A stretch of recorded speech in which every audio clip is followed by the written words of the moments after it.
Well, good morning. It is 11:30 in the morning, and I am just east of Temecula, California, driving on Highway 79, and I am on my way to a small town called Aguanga, and I'm about 7 miles shy of that location right now.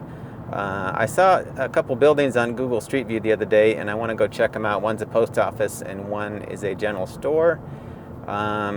The sunlight right now it's almost noon, so the sunlight's really harsh, but I've got some black and white film, so I will probably at least shoot the post office. We'll see.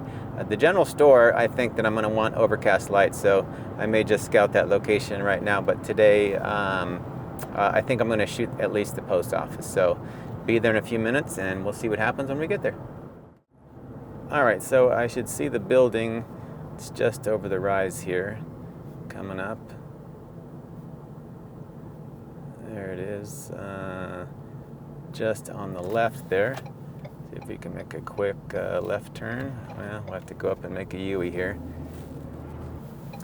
Alright, so I flipped a U-ey and I'm turning in now. Let's see if we can get in here.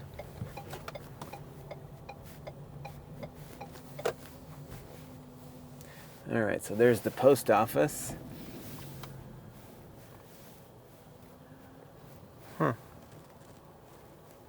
Looks okay.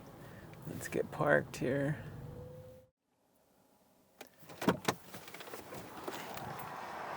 Alright, let's take a look.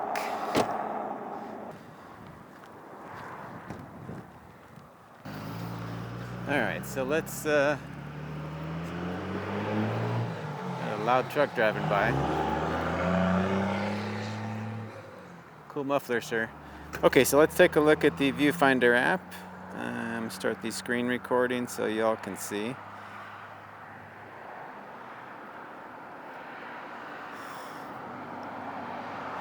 Alright, so let's go 5x7 and see here.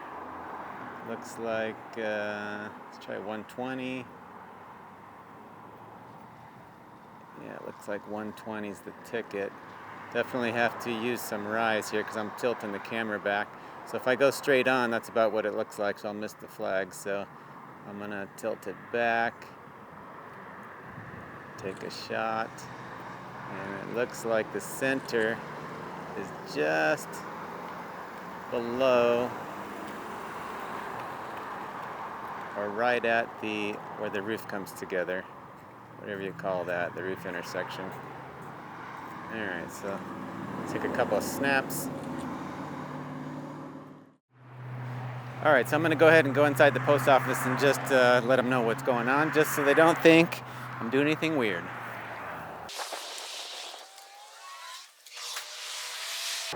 Okay, all good. The guy behind the counter just said, "Well, okay, sir." And I said, "All right."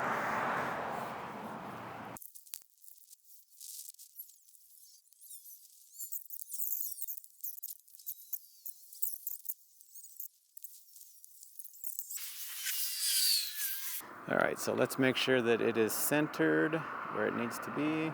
Okay, we're centered. Now let's try some rise.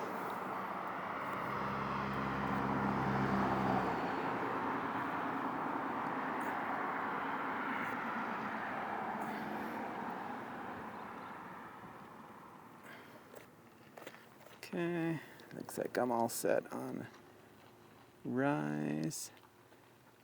Alright.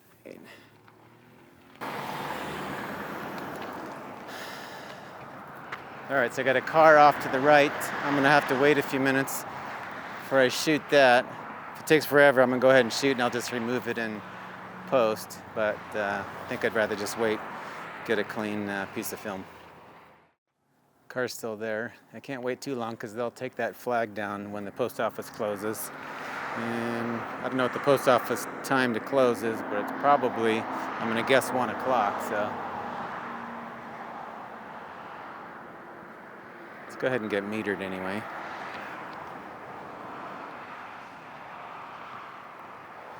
Alright, so ISO 100, I am shooting Fomapan, black and white, which is ISO 100. It's the film the guy gave me when I bought the camera. All right, so let's set this to +1. And I'm going to meter the bright section just to the left of that door, just that bright square there. And I'm going to set that at +1. So let's go plus stop. All right.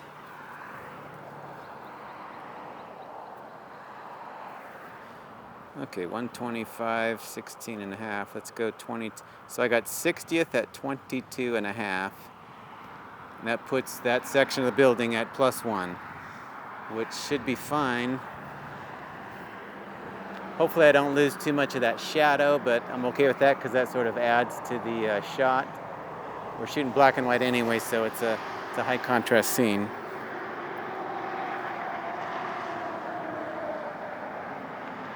All right, let's get the film loaded, just in case this car doesn't move. Hopefully it moves.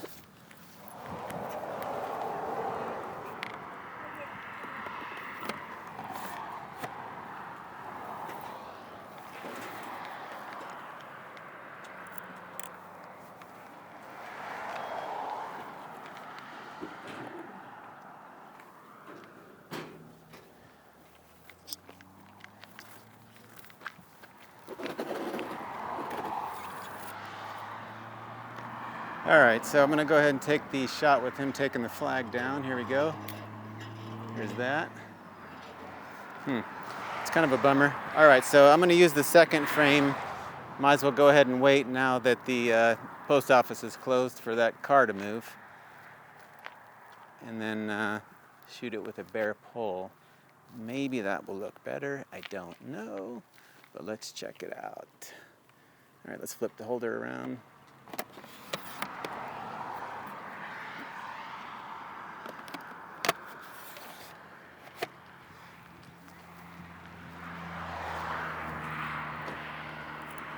Okay, so the first shot, just for the record, was a 60th of a second at f22.5. So let's see if it meters the same right now.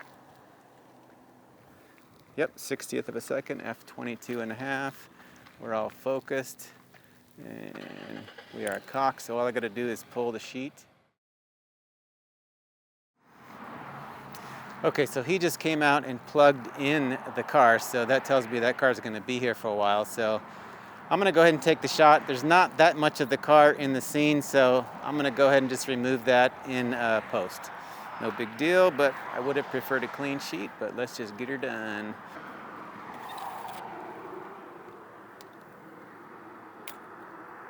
There it is.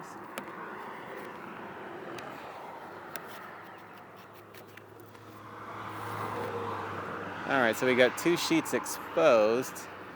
And you know what? Since I'm here, I'm gonna go ahead and do a couple color sheets. Let's just get that done real quick.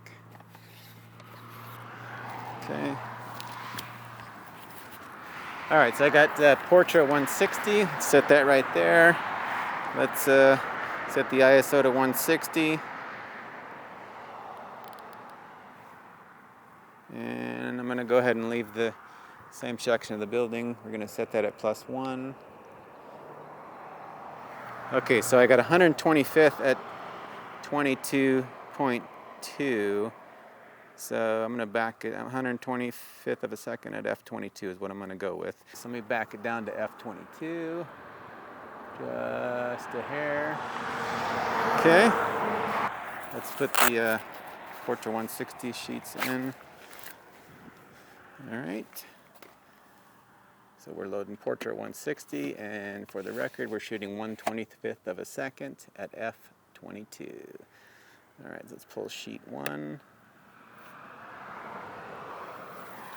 Here we go. And a little bit of wind kicking up. Let's push the tripod down and roll. All right. Flip the slide around so that it faces black. Put that back in.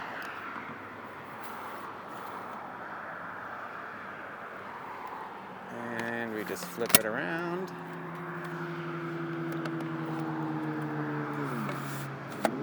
And do the other way. Let's pull the slide.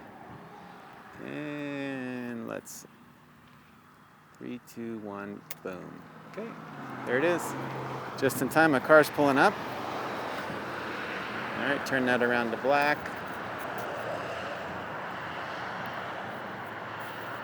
Push that back in. Lock both slides. All right. Okay, pull the film holder out.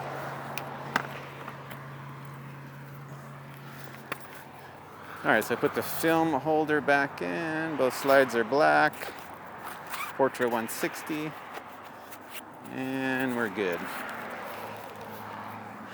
Okay, so that sort of sucks that I couldn't get that flag in the shot. I don't know if that black and white frame of the guy taking the flag down is gonna do anything. I don't know. And then of course that car over there, I'm gonna have to remove that in post on whatever shots I go with. So anyways, we'll see what happens. Okay, so I've got both film holders. Just a note, just so you know. This is a sort of a small netbook laptop holder, and it has a divider in it, which is kind of cool, so I can put 5x7 film holders in there, and they fit perfect, and keep them nice and safe. So I have 4 sheets exposed, 2 black and white and 2 color. All right, let's get wrapped up.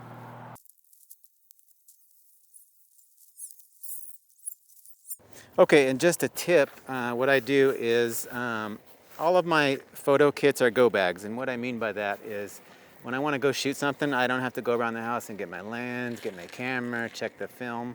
My bag is completely loaded with film, camera, and everything I need. So like today I wanted to come out and shoot this, I just grab the bag and go. All right, now just another tip is I take everything that is shared by all of my film camera kits, which is really only the meter, cable release, and a couple things. So I got a meter, cable release, I got a gray card, got a bigger gray card, level, everything that is shared that I would also need, say for my Hasselblad kit, I put in this little bag just in the front of my large format go bag. So when I want to shoot the Hasselblad, all I have to do is pull out my large format bag, just pull this, stick it in my Hasselblad kit, which is also a go kit. Everything in there is ready to roll, got film, camera.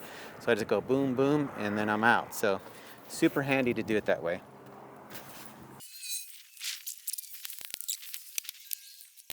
When I got back, I shipped the film inside the film holders to North Coast Photographic Services in Carlsbad, California. They don't charge anything extra to remove the film from the film holders, and they do a fabulous job.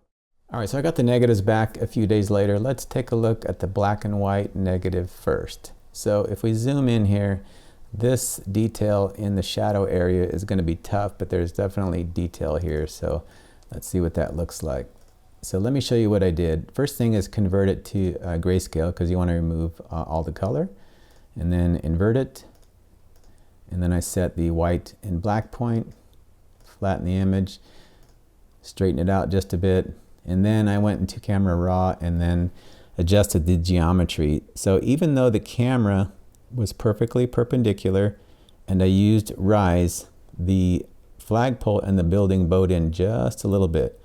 And you'll see that sometimes on extreme rise situations. So after adjusting the geometry, flattened it, went back into camera raw and made some final adjustments to exposure, white and black point, and then I cropped it.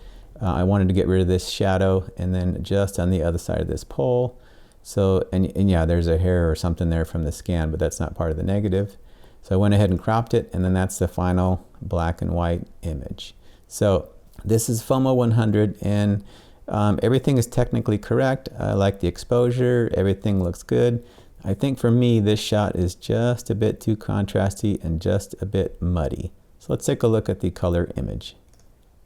Okay, so this is a drum scan, by the way, and Alex Burke does my drum scans. I'll put a link in the description, but let's take a look at the steps on this one. Okay, so the first thing you do is convert it. He sends it back in lab color.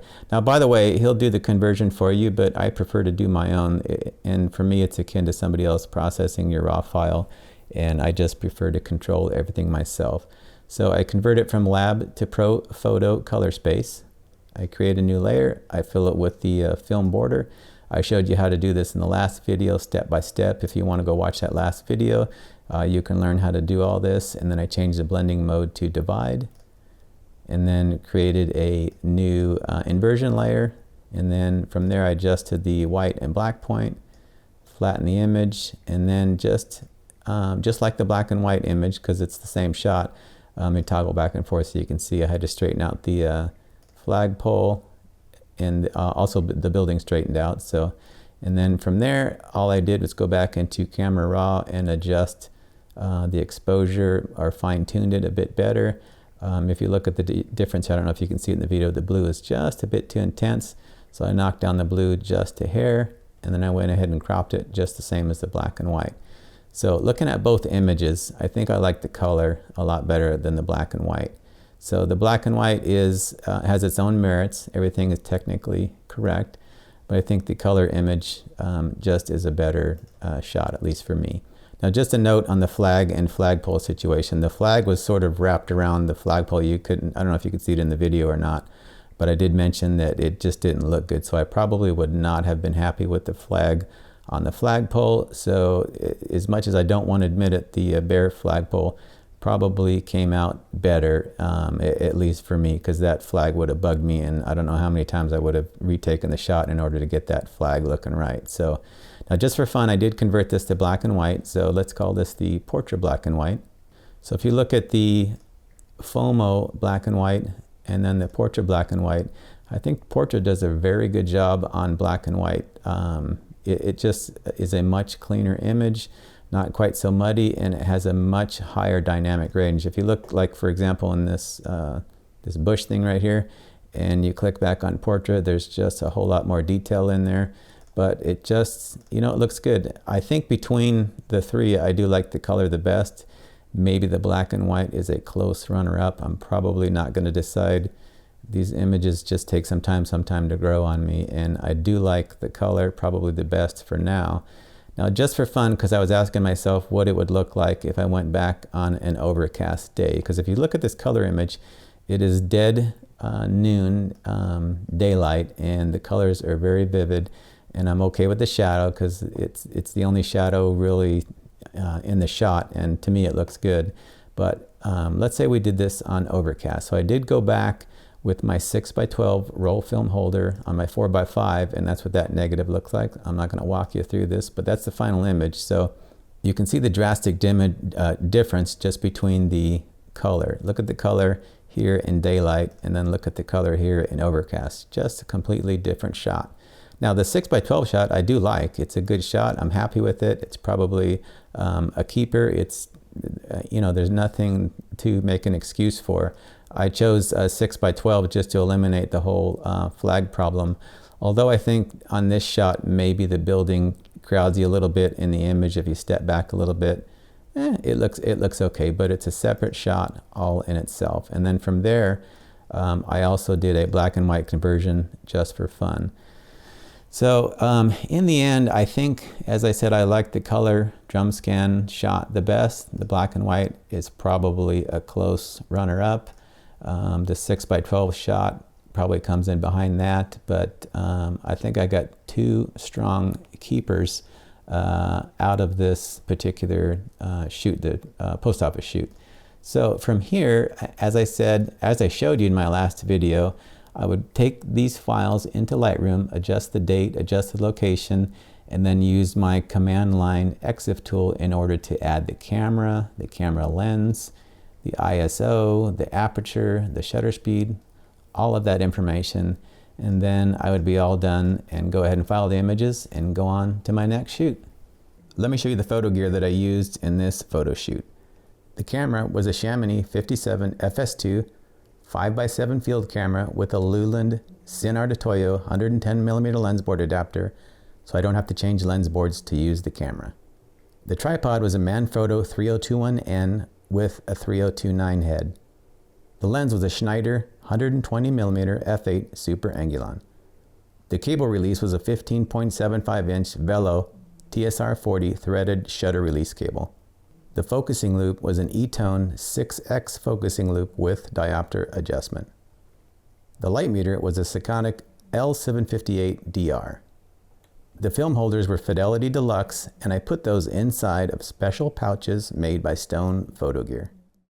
All right, well that's a wrap for this video. Just a side note, that rear standard moved ever so slightly, and I believe that it created those converging lines, and it was only off by maybe a couple millimeters in the final frame itself, but it's definitely going to remind me to make sure that that rear standard is tightened. It was nice to be able to watch the video and go back and see that standard just moved just a hair, but nice to be able to see that for me so I can see where my mistake was. I definitely hate pointing out my mistakes, but maybe it'll help somebody out there, but it'll definitely remind me not to do it again. All right, well, thanks for coming along. I'll see you next time.